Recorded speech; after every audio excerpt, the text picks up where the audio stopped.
كبشت ومحي يفتنكي ملقا هلا أوكي قبل ساني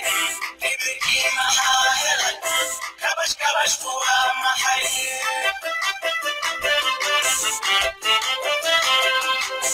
بسم الله وكل قلقا سانيو حدو دايبو كدي وحلقا كاري لا يهي قد ربي وابوري أنتي كنت عايزي بسم الله وكل قلقا سانيو حدو دايبو كدي وحلقا كاري لا يهي قد ربي وابوري أنتي كنت عايزي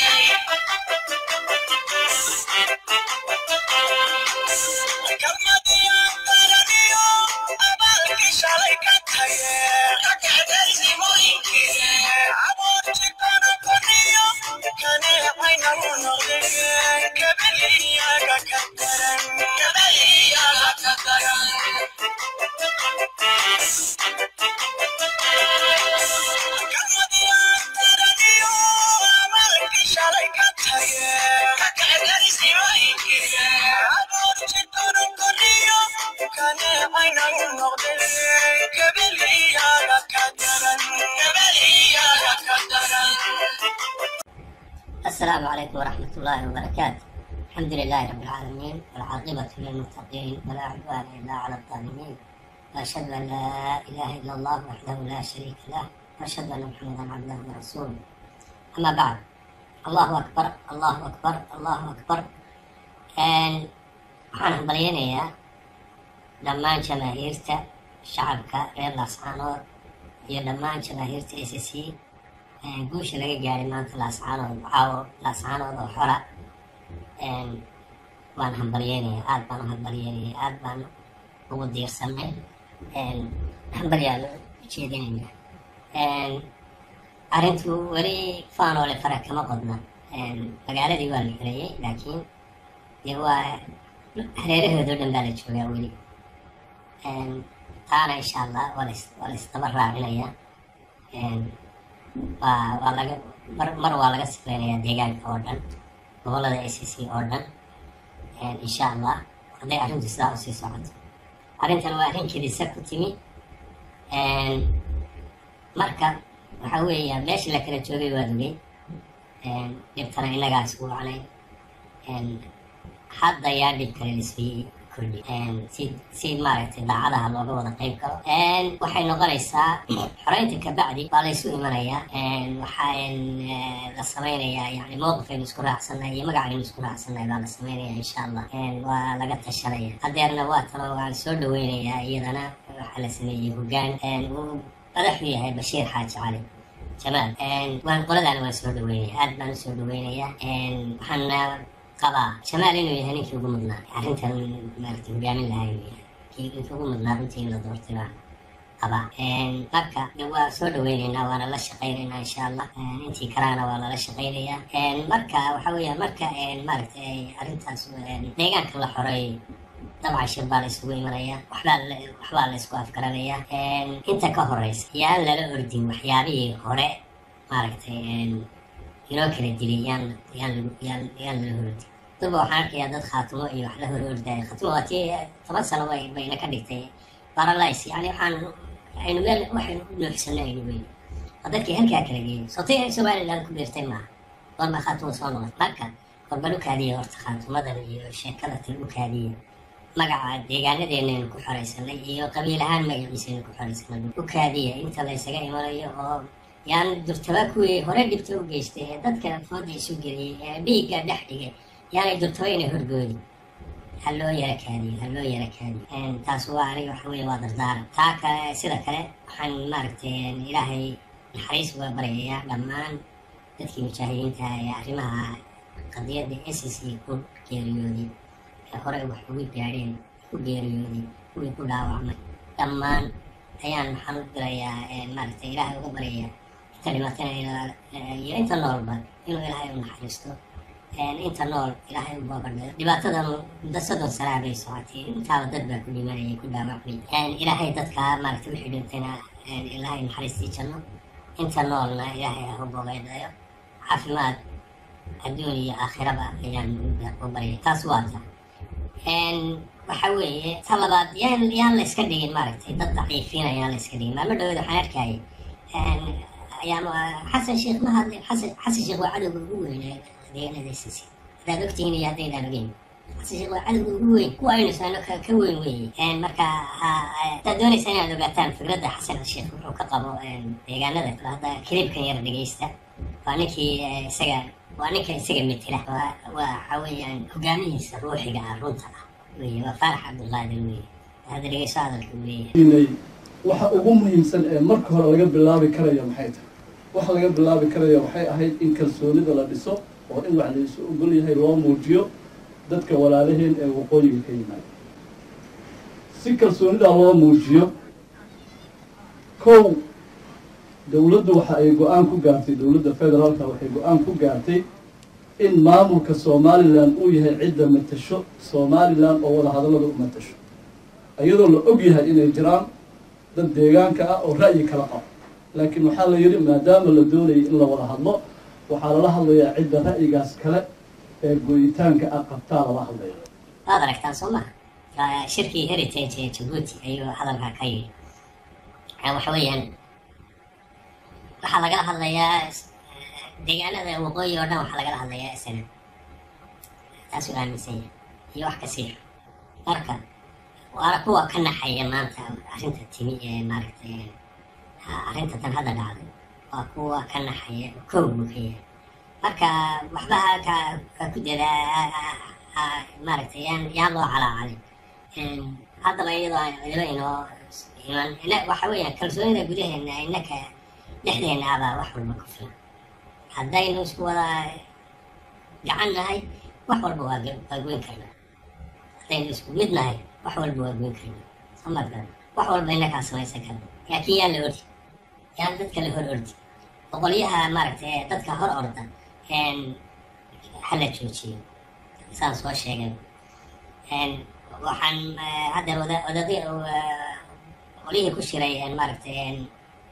odayadii dhaqanka ee ku shiray jijiga arrimaha ay soo go'aamiyeen matalan hoggaankan iyo markale waxaa la sameynaya waxaa la dhigay meel baa la iska dhigay nimankii khaatimo la odhan jiray ma rabno mar dambe inaanu surayo iyo ina caananuug iyo kuwii la midka ahaa mas-uuliyiin kusheegka ahaa indhasheel iyo waxa inkaas inaanu dib u aragno ma rabno qadiyadda dibadda ha ka joogiya haddii la doonayo inay wax hagaagaan haddii la doonayo in wax la kharibano waa la soo celinaya haddaba waxaan arkaa maxba horbood baan arkaa arrimaha la horbooday marka waxa weeyaan ha loo yara kaadiy anigu saan ku adkeyn maaragtay ku adkeynaya waxa weeye ha loo yara kaadiy arrimaha marka arrimahan halganku uu dhammaado weli fare kama qodno markuu halgankaasu dhammaado waa la isu imanayaa waxbaa la isku afkaranaya soo markan magacaynu doonaynu la baxayna deegaanaynu waa dhisanayna innagaa ku dhawaaqayna inaynu nahay dowlad goboleed Soomaaliya ka tirsan xasan sheekhna waxba kama qaban karo soo markan waxba kama qaban karo waxaa timi nin la ahaa maxaa la odhan jiray isna la amaano cabdiwadani loo bixiyey isku sheegay de isagaa isu bixiyey cabdiwadani wadaninimo waa ka fog tahay waxaa weeye cabdi xaashi maalin dhaweyd halkan hadal talaacisa ka sheegay cabdi xaashi wuxuu wakiil yahay musabix buu wakiil yahay haddaad doonaysaan waa kan musabix waqtiga isaga iyo farmaajo ay sayeen cabdi xaashi iyo farmaajo ay sayeen hadalkii uu ka yidhi musabix waa kan eego wuxuu noola mid yahay cumar carte berigii maxamed siyaad barre halganka lagula jiray halkuu noo joogay buu noo joogay cabdi xaashi waa kan dhegeyso aawo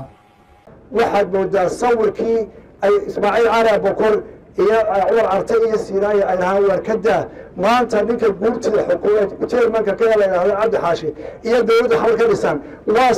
sawirkiisa maantana xamar ka tagaya waxaasana casima kuhaysaa kuwa tagala xawar lagu doorto waad aragtaa soo maa taas waa ka ama ninkan la yidhaahdo maareeye wax qiimuu leeyahay ma jiro waana ku ilbaxay meesha dhibaataduna waxa weeye dowladda saynu soo sheegay waa dowladda federaalka waan cidna maaragtay dee waxba ka qabanay waxaa meesha ku jira oo dhan waxa weeyaan dadkii runtii mudnaa ee ahaa maaragtay waqooyi ahaa magaalooyinka Hargeysa iyo Burco iyo dad badan oo wadaniyiin oo wanaagsan baa ku jira waa laga dhaariyay inay baarlamaanka soo galaan laga dhaariyay kan oo miran baa laga dhigay waana bareeray isagu waa kan waa baad aragtaa كليبي هراء وما كقبتي وأقوى كمان كليب كان يستم. ليش التطورات؟ كنت بقول كوكاري. ما ملك السومال اللي لا بقول. بعد مقر أفلاجاتوي. وأفلاجاتو سومال اللي ما ملك معها لا بقول هذا كما قال. لعند أسمع جواب بقول بعض المدري. وحان الله قارئ هربانينتا من نماذج ولا حلالات سلاس الله قارئ ما أنا لكن زمان لا كنت أتكلم عن ولا يلا كونفوتا حتى الله بقول كلام الله قارئ أبغى أشيء لك هذا ركتان أساس وبري لا يسوى هذا كان كلها مالتي بعد ما كورتي سكرها السؤال اللي لما مدها ما ملا ضيريا وهذا كان كلها يعني أغلى كورتيس صدق كان هذا إيش لا إنه وقوي كفر أنا أقول أساسا أميسن أصدق الصومال الآن أي قابطات شعب الصومال الآن قبوا أي شيء كونفورس لما أنت لا يسوق إستان يسوق إست كان عكس الصومال لنا فايدة بتشيل الشعب الصومالي لنا فايدة بتشيل صوماليا ماذا إذا كو أما شيء سوتشيريا أما معمول قبل هذه النقطة أما استيتس نقطة إذا كيديتها لابو إنه هذا ركتان نقول نساء بلاي الشباب وهاتي ما نتي لو الحمى هاي لكن كون لا بربر دغه كو كلو كسيدا سمعت marka yar ku wada iska hadleen wax macna oo soo kordhinaya iska yar hadii arintaay ku guuleysano wuxuu maaragtay qaban karaa iska yar laakiin anigu waxaan maaragtay waxa kala boorinayaa oo dadka ku nool laascaanood ereyadeeda magaalooyinka SSC oo dhammaan kasoo jeeda meelaha isaaq waa nin muwaadina oo waddankiisii jooga ama laascaanood ha jooga ama meel kale ha jooga nin muwaadin soomaaliyeed oo waddankiisii jooga wey ha laga digtoonaado in baxriyaadka sidii asalan ku tali jirtay inaan ku talo ha laga digtoonaado ninkaas waa nin wadaniya waa muwaadin soomaaliyeed dhulkiisii buu joogaa kama lihin laascaanood yaan la yaan dadkaa lagu xadgudbin dadkaas dhulkoodii bay joogaan yaan lagu xadgudbin taana waana maaragtay waan idinku adkeynaya dadka insha allah warkaas waa inuu gaadhaa oo la iswada gaarsiiyaa oo la helaa dad ma ogtahay sidaas dadka ugu boorinaya oo u sheegaya waxa yacni maaragtay mudnaanta la siinayo hala dhowro dadka hala dhowro dadka maaragtay aan gobolada u dhalinay dalkii nala joogaya soomaalida hala dhowro midkii u yihiin kuwii ay meesha ka masaafuriyeen dadkii masaakiinta ee reer koonfur galbeed baanu jecelnahay inay insha allah marka ay waxagaagaan sidii loo soo celin lahaa ay dhulkan ay ku dhasheen badankoodu dhulkan ay ku dhasheen meel kaleba ma ogoon waa kuwaas sidii loo soo celin lahaa oo xilkoodii loo keeni lahaa iyo guryahoodii aanu ka shaqaynayna kuwa kalena waa wadaniyiin soomaaliyeed xaq xuquuqdooda ay leeyihiin lama caburin karo marka taas ayaan idinku boorinaya walaalayaal waa inaa arrintaas maaragtay ku dadaashaan waa inaan dadkaa la waxyeelayn innaguna ilaa inta laysaga imanayo ilaa inta laysaga yaan guushu yaanay maogtahay yaan laga badbadin maaragtay weli guul buuxdaba ma gaadhin laakiin yaan laga badbadin dirtaba yaan maaragtay meelo kale la isku taarin ama inakii maogtahay ayna dhexdooda kuwa hore inoo kala dilay oo inoo kala furan ayna dhexdoodan marka waxaa laga digtoonaado khayr baan idiin rajeynayaa subxaanaka allahuma waxamdika ashhadu an laa ilaaha ila allah astaqfiruka waatuubu ilayk wasalaamu calaykum waraxmat ullaahi wabarakaatu